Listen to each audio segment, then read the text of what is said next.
ഇരിക്കുന്ന സമയത്ത് എല്ലാവരുടെയും ഒരു കൺഫ്യൂഷനാണ് എങ്ങനെയാണ് ഒരു പ്രോപ്പർ ടൈം ടേബിൾ ഉണ്ടാക്കാം. നമ്മൾ ഒട്ടുമിക്ക വീഡിയോസ് ചെയ്യുമ്പോഴും അതിന് താഴെ വരുന്ന ഒരു കമൻറ്റാണ്, മിസ് ഒരു ടൈം ടേബിൾ പറഞ്ഞു തരുമോ, പഠിക്കാനായിട്ട് ഒരു ടൈം ടേബിൾ പറഞ്ഞു തരുമോ. അങ്ങനെയാണെങ്കിൽ മിസ് പറയുകയാണ്, ഇനി മുതൽ നിങ്ങൾക്ക് ഒരു ടൈം ടേബിളിൻ്റെ ആവശ്യം ഇല്ല. എൻ്റെ കുട്ടികളെ ഇതുപോലൊരു ടൈം ടേബിൾ ഉണ്ടാക്കി ഇനി കഷ്ടപ്പെടേണ്ട. രാവിലെ ഇത്ര മണിക്ക് എണീക്കുന്നു, അതിനുശേഷം അടുത്ത ഒരു മിനിറ്റിൽ എന്ത് ചെയ്യുന്നു, അടുത്ത മണിക്കൂറിൽ എന്ത് ചെയ്യുന്നു, ഇങ്ങനെ ഓരോ മണിക്കൂറിലും നിങ്ങൾ എന്താണ് ഇടവിട്ട് ചെയ്യേണ്ടതെന്ന് ഇതുപോലൊരു ടൈം ടേബിൾ ഉണ്ടാക്കാൻ നിന്നാൽ നമ്മളെ കൊണ്ട് ഇതൊന്നും ഫോളോ ചെയ്യാൻ പറ്റില്ല. ശരിയല്ലേ? ഇങ്ങനെ എത്ര ടൈം ടേബിൾ എൻ്റെ കുട്ടികൾ ഉണ്ടാക്കിയിട്ടുണ്ട്. ഒന്ന് ആലോചിച്ച് നോക്കിയേ, എത്ര തവണ നമ്മൾ ഇതുപോലെ ഒരു ടൈം ടേബിൾ ഉണ്ടാക്കും. രാവിലെ എണീക്കും, ഒരു ടൈം ടേബിൾ ഉണ്ടാക്കും, എന്നിട്ട് അത് ഫ്ലോപ്പ് ആവും. പിറ്റേന്ന് വീണ്ടും എണീക്കും, അതുപോലെ എന്താ ഉണ്ടാക്കും, ഒരു ടൈം ടേബിൾ ഉണ്ടാക്കും, ഫ്ലോപ്പ് ആവും. ഇങ്ങനെ നിങ്ങൾക്ക് ടൈം ടേബിൾ ഉണ്ടാക്കി ഫ്ലോപ്പായി പോയിട്ടുണ്ടോ?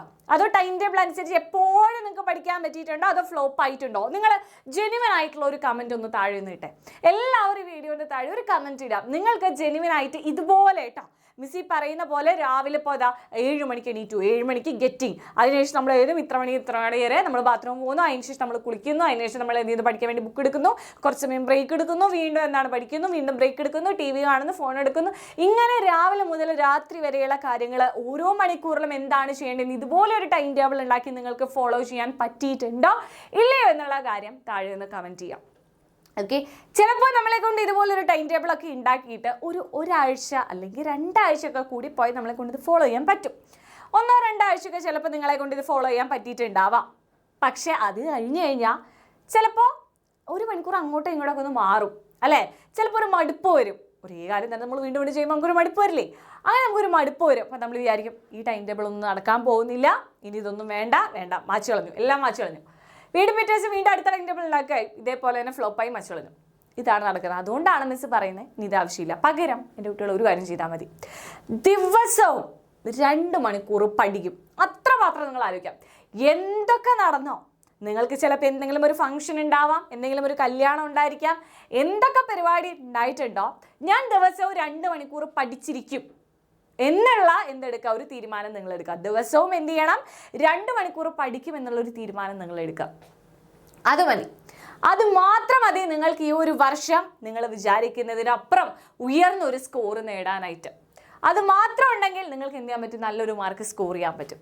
അപ്പോൾ അതെങ്ങനെയാണെന്നല്ലേ, ഏറ്റവും ആദ്യം നിങ്ങൾ കണ്ടുപിടിക്കേണ്ട കാര്യം, നിങ്ങൾ മുന്നൊക്കെ മിസ് പറഞ്ഞിട്ടുണ്ട്, നിങ്ങൾക്ക് എപ്പോഴാണ് പഠിക്കാൻ തോന്നുന്ന സമയം.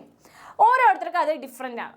ചിലർക്ക് സ്കൂളൊക്കെ വിട്ട് വന്ന് വൈകുന്നേരം എന്താണ് കുറച്ച് സമയമൊക്കെ, ഇപ്പോൾ ഒരു 4 മണിക്ക് നമ്മൾ സ്കൂളിൽ നിന്ന് വന്നു, അതിനുശേഷം നമ്മൾ എന്ത് ചെയ്യും, ഒരു 5 മണി വരെ ഇങ്ങനെ അങ്ങോട്ടും ഇങ്ങോട്ടൊക്കെ ഉലാത്തി നടന്ന് കുളിച്ച് അമ്മയുടെ അടുത്തൊക്കെ വിശേഷം പറഞ്ഞാൽ ചിലപ്പോൾ ഒരു 6 മണിക്കൊക്കെ പഠിക്കാൻ പറ്റുള്ളൂ. കുഴപ്പമൊന്നുമില്ല. നിങ്ങളൊരു 6 മണി മുതൽ 8 മണി വരെ പഠിക്കുക, കൃത്യമായിട്ട് പഠിക്കുക. ഓക്കെ, കൃത്യമായിട്ട് പഠിക്കുക. ഇതിനിടയിൽ നിങ്ങൾക്ക് എന്തുണ്ടായിരിക്കും, യൂട്യൂബിൽ ലൈവ് ക്ലാസ് ഉണ്ടെങ്കിൽ അത് നിങ്ങൾ അതിൻ്റെ ഉള്ളിൽ കാണണം. ഇപ്പോൾ ഒരു 7:30 ലൈവ് ക്ലാസ് എങ്കിൽ അത് കാണണം. ഇനി അതല്ല, ഓൾറെഡി നമ്മുടെ ബാച്ചിലുള്ള സ്റ്റുഡൻസ് ആണെങ്കിൽ നിങ്ങൾക്ക് 5:30 നമ്മുടെ ക്ലാസ് വരുന്നത് അല്ലേ? അപ്പോൾ 5:30 മുതൽ നിങ്ങൾക്ക് ഒരു 6:30, 7 വരെ നമ്മുടെ ക്ലാസ് ഉണ്ടായിരിക്കും. അതിൽ നിങ്ങൾ പഠിക്കുകയാണ്, അത് നിങ്ങൾ പഠിക്കുന്ന സമയം തന്നെയാണ് അല്ലേ? അപ്പോൾ ഒരു 7 മണി വരെ നമ്മുടെ ബാച്ച് ക്ലാസ് കണ്ട് 7:30 വരെ നിങ്ങൾ അതൊന്ന് റിവൈസ് ചെയ്യാം. മതി, നിങ്ങളെ പഠനം കഴിഞ്ഞു അവിടെ. അപ്പോൾ ദിവസവും 2 മണിക്കൂർ എന്തായാലും നിങ്ങൾ പഠിക്കണം. അത് നിങ്ങൾക്ക് വൈകുന്നേരം ആവാം, രാവിലെ ആവാം അല്ലേ? അപ്പം നിങ്ങളുടെ പ്രൊഡക്റ്റീവ് ആയിട്ടുള്ള ടൈം എൻ്റെ കുട്ടികൾ കണ്ടുപിടിക്കുക. അതായത് ചിലർക്ക് രാവിലെ ആവാം, രാവിലെ എണീറ്റ് പഠിക്കാനിരിക്കുന്ന കുട്ടികളുണ്ട്. അതേപോലെ തന്നെ രാത്രി വൈകി ഇരുന്ന് പഠിക്കുന്ന കുട്ടികളുണ്ട്. അപ്പം നിങ്ങളുടെ പ്രൊഡക്റ്റീവ് ആയിട്ടുള്ള ടൈം ഏതാണോ ആ ടൈമിൽ നിങ്ങൾ പുതിയ കാര്യങ്ങൾ പഠിക്കുക. അപ്പം നിങ്ങൾ എപ്പോഴാണ് ഹോംവർക്കും അസൈൻമെൻറ്റ്സും കാര്യങ്ങളൊക്കെ ചെയ്യുക? ബാക്കിയുള്ള സമയം ഉണ്ടല്ലോ, അതായത് ഇപ്പോൾ രാത്രി പഠിക്കുന്ന ഒരു കുട്ടിയാണെന്നുണ്ടെങ്കിൽ രാത്രി നമ്മൾ പഠിച്ചല്ലോ, അപ്പോൾ രാവിലെ എണീറ്റിട്ട് എന്ത് ചെയ്യുക, നിങ്ങൾ എന്ത് ചെയ്യുക, ആ ഒരു സമയത്ത് നിങ്ങൾ ഹോംവർക്കും അസൈൻമെൻറ്റ്സും കാര്യങ്ങളൊക്കെ ചെയ്യാം. ഇനി അതല്ല രാവിലെ പഠിക്കുന്ന ഒരു കുട്ടിയാണെങ്കിൽ രാത്രി ഈ പറയുന്ന കാര്യങ്ങളൊക്കെ ചെയ്തിട്ട് നേരത്തെ കിടന്നുറങ്ങുക. അങ്ങനെയാണ് ചെയ്യേണ്ടത്. അപ്പോൾ ദിവസവും 2 മണിക്കൂറെങ്കിലും എൻ്റെ കുട്ടികൾ പഠിക്കും എന്നുള്ള തീരുമാനം മാത്രം മതി.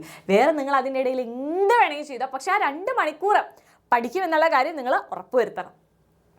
അതെപ്പോൾ വേണമെങ്കിലാവാം, പക്ഷെ 2 മണിക്കൂർ നിങ്ങൾ പഠിക്കണം. അതിന് നിങ്ങൾക്ക് സാധിക്കുമെങ്കിൽ നിങ്ങൾക്ക് ഇനിയൊരു നേരത്തെ നമ്മൾ പറഞ്ഞ പോലെ ഒരു ടൈം ടേബിളിൻ്റെ ആവശ്യമൊന്നുമില്ല. ഇനി അതല്ല, നിങ്ങൾക്ക് അതുപോലൊരു ടൈം ടേബിൾ ഉണ്ടാക്കി പഠിച്ചാൽ കൃത്യമായിട്ട് പഠിക്കാൻ പറ്റും, അത്രയും കോൺഫിഡൻസ് ഉണ്ടെങ്കിൽ നിങ്ങൾ ഉണ്ടാക്കിക്കോളൂ, ഒരു പ്രശ്നവുമില്ല. പക്ഷേ ഏറ്റവും നല്ലത് ഇതുപോലെ 2 മണിക്കൂർ ദിവസവും പഠിക്കും. കാരണം സ്കൂളിൽ ഓൾറെഡി നമ്മൾ പഠിക്കുന്നുണ്ടല്ലോ അല്ലേ? അത് കഴിഞ്ഞിട്ട് ഒരു 2 മണിക്കൂർ ഞാൻ സെൽഫ് സ്റ്റഡി നടത്തും എന്നുള്ള ഒരു തീരുമാനം എടുക്കുകയാണെങ്കിൽ നിങ്ങൾക്ക് ഉറപ്പാണ് നിങ്ങൾ വിചാരിക്കുന്നതിനേക്കാൾ അടിപൊളി ഒരു മാർക്ക് നിങ്ങൾക്ക് സ്കോർ ചെയ്യാൻ പറ്റും. അപ്പോൾ നിങ്ങൾ ചെയ്യേണ്ടത് പ്രൊഡക്റ്റീവായിട്ടുള്ള ടൈം കണ്ടെത്തുക, കൺസിസ്റ്റൻ്റ് ആയിട്ട് പഠിക്കാം. എല്ലാതും ആ കൺസിസ്റ്റൻസി മെയിൻറ്റെയിൻ ചെയ്യാനാണ് മിസ് നേരത്തെ പറഞ്ഞത്. ആ ഒരു ടൈം ടേബിൾ ഉണ്ടാക്കുന്നതിനേക്കാൾ ഏറ്റവും ബെറ്റർ ഇതുപോലെ ഡെയിലി 2 മണിക്കൂർ പഠിക്കുമെന്നൊരു തീരുമാനം എടുത്താൽ മതി അല്ലേ. എല്ലാ ദിവസവും 2 മണിക്കൂർ. അതിപ്പോൾ ഹോളിഡേയ്സ് വരുന്ന സമയത്ത്, ഇപ്പോൾ സാറ്റർഡേ സൺഡേ ഒക്കെ വരുന്ന സമയത്ത് നമ്മളൊന്ന് കുറച്ച് സമയം ഒന്ന് കൂട്ടുക. കാരണം ബാക്കിയുള്ള നമ്മൾ ഓൾറെഡി സ്കൂൾസിൽ നമ്മൾ കുറേ പഠിക്കുന്നുണ്ട്. അതുകൊണ്ടാണ് മിനിമം 2 മണിക്കൂർ എന്ന് പറഞ്ഞത് കേട്ടോ. മിനിമം 2 മണിക്കൂറെങ്കിലും പഠിക്കുക. നിങ്ങൾക്ക് അതിൽ കൂടുതൽ പഠിക്കാൻ പറ്റുന്നവരാണെങ്കിൽ ചെയ്യാം. പക്ഷേ മിനിമം 2 മണിക്കൂർ പഠിക്കുകയാണെങ്കിൽ നിങ്ങൾക്ക് നല്ലൊരു മാർക്ക് സ്കോർ ചെയ്യാൻ പറ്റും. അപ്പോൾ ഇനി ടൈം ടേബിൾ വേണമെന്ന് അത് മാത്രം ആശ്രയിച്ച് നിങ്ങൾ ഇരിക്കേണ്ട. നിങ്ങൾക്ക് അതുപോലൊരു ടൈം ടേബിൾ ഉണ്ടാക്കാൻ പറ്റുമെങ്കിൽ നിങ്ങൾ ഉണ്ടാക്കുക, പഠിക്കുക, കുഴപ്പമൊന്നുമില്ല. അതല്ലാന്നുണ്ടെങ്കിൽ മിസ്സിനെ പോലെ ഇടയ്ക്കൊക്കെ ഫ്ലോപ്പായി പോകുമെന്ന് പേടിയുള്ളവരാണെങ്കിൽ ഒരു കാര്യം മാത്രം ആലോചിക്കുക, ദിവസം 2 മണിക്കൂർ എനിക്ക് പഠിച്ചേ പറ്റുള്ളൂ. ആ ഒരു സമയം ഞാൻ സെൽഫ് സ്റ്റഡി ചെയ്യും എന്നുള്ള ഉറപ്പിക്കുക. അങ്ങനെയാണെങ്കിൽ നിങ്ങൾക്ക് നല്ല മാർക്ക് സ്കോർ ചെയ്യാൻ പറ്റും. അപ്പോൾ നിങ്ങൾക്ക് എന്താണ് തോന്നുന്നത് എന്നുള്ള കാര്യം ഒന്ന് താഴെ കമൻറ്റ് ചെയ്യുക കേട്ടോ. മിസ് പറയുന്നത് ശരിയാണോ? 2 മണിക്കൂർ പഠിച്ചാൽ മതിയോ? അതോ നേരത്തെ പോലെ തന്നെ എനിക്ക് ഓരോരോ മണിക്കൂറിൽ എന്താ ചെയ്യുന്നതെന്ന് കൃത്യമായിട്ട് വേണമെന്നുണ്ടോ? അങ്ങനെയാണെങ്കിൽ മിസ് അതിനനുസരിച്ചുള്ളൊരു ടൈം ടേബിളൊക്കെ പറഞ്ഞുതരാം. അപ്പോൾ എന്താണ് നിങ്ങളുടെ അഭിപ്രായം എന്നുള്ളത് താഴെ കമൻറ്റ് ചെയ്യുക. ആൻഡ് നിങ്ങൾക്ക് ഇനി ഒറ്റയ്ക്ക് ഇതുപോലെ ടൈം ടേബിളൊക്കെ ഉണ്ടാക്കി പഠിക്കാൻ ബുദ്ധിമുട്ടാണെങ്കിൽ മിസ് നേരത്തെ പറഞ്ഞ പോലെ നമ്മുടെ ബാച്ചിൽ ജോയിൻ ചെയ്യുക. മൺഡേ ടു ഫ്രൈഡേ ഏതൊക്കെ ക്ലാസ്സസ് ആണ് കാണേണ്ടത്, എങ്ങനെയൊക്കെയാണ് പഠിക്കേണ്ടത്, എല്ലാ കാര്യങ്ങളും നമ്മൾ പറഞ്ഞു തരുന്നതായിരിക്കും. നിങ്ങൾക്കൊരു സിസ്റ്റമാറ്റിക് ടൈം ടേബിൾ കാര്യങ്ങളൊക്കെ നമ്മുടെ ബാച്ചിലുണ്ട്. അപ്പോൾ അങ്ങനെ പഠിക്കണം എന്നുള്ളവർ നമ്മുടെ ബാച്ചിൽ വരാം. ഒരാൾ പറഞ്ഞു തന്നാലാണ് എനിക്ക് പഠിക്കാൻ പറ്റുള്ളൂ എന്നുള്ളവരാണെങ്കിൽ ബാച്ചിൽ ജോയിൻ ചെയ്യുക. സൃഷ്ടി ബാച്ചിൽ അടിപൊളിയായിട്ട് പഠിക്കാൻ പറ്റും. അപ്പോൾ നമ്മുടെ ബാച്ച് ക്ലാസ്സുകളിലെ എല്ലാ കാര്യങ്ങളും നിങ്ങൾക്ക് പ്രൊവൈഡ് ചെയ്യുന്നുണ്ട്. അപ്പോൾ താഴെ കാണുന്ന നമ്പറിൽ കോൺടാക്ട് ചെയ്യുക. അടിപൊളിയായിട്ട് നമുക്ക് പഠിക്കാം.